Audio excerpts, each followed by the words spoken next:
எதிர்பாராத ஒரு கூட்டணி அமையும்னு சொல்றாங்க. விஜய் அவர்களை வந்து கூட்டணிக்குள்ள கொண்டு வருவாங்க.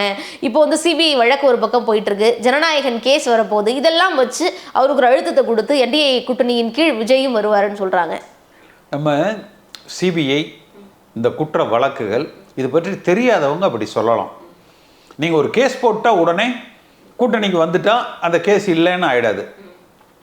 வேணா குற்றப்பத்திரிக்கை தாக்கல் செய்கிறத கொஞ்ச நாள் தள்ளி போட்டுருவாங்க.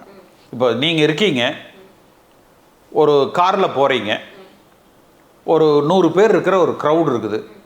அந்த க்ரௌடுக்குள்ளே உங்கள் காரை விட்டுடுறீங்க, அதில் அடிபட்டு 2 பேர் ஒரு அசம்பாவிதம் நடந்துருது. நிச்சயமாக அதில் குற்றப்பத்திரிக்கையில் பேர் சேர்த்துவாங்க.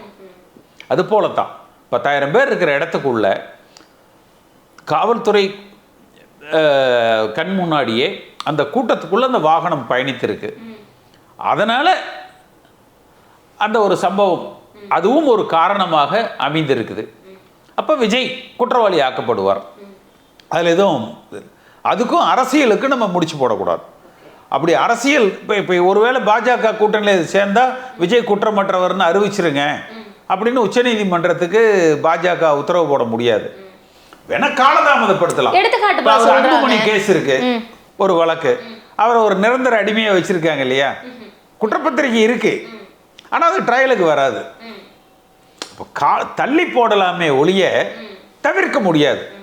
அதான் வட மாநிலங்கள்ல பல பேர் சுவேந்த அதிகாரி உட்பட பல பேர் தள்ளி போட்டு குற்றப்பத்திரிக்கை தாக்கல் செய்யறதே தள்ளி போட்டுக்கலாம், ஆனா தவிர்த்து விட முடியாது. அவ்வளவுதான். அடுத்து குற்றப்பத்திரிக்கை தாக்கல் செஞ்சாலும் ட்ரையலுக்கு வர்றதை தள்ளி போட்டுக்கலாம்.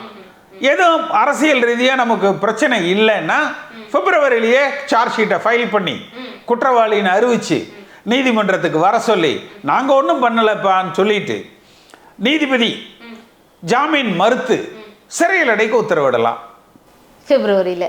ஆமாம், ஏன் நடக்கூடாது? நீங்கள் இது நான் சொல்கிறது வந்து கிரிமினல் ப்ரொசீஜர். நான் அது விஜய்னு பார்க்கல. யாராக இருந்தாலும் ஒரு கூட்டத்துக்குள்ளே அவருடைய வாகனம் பயணித்து பல பேர் இறந்திருக்கிற சூழ்நிலையில் அவர் குற்றவாளியாக சேர்க்கப்படுவதில் எந்த ஆச்சரியமும் இல்லை.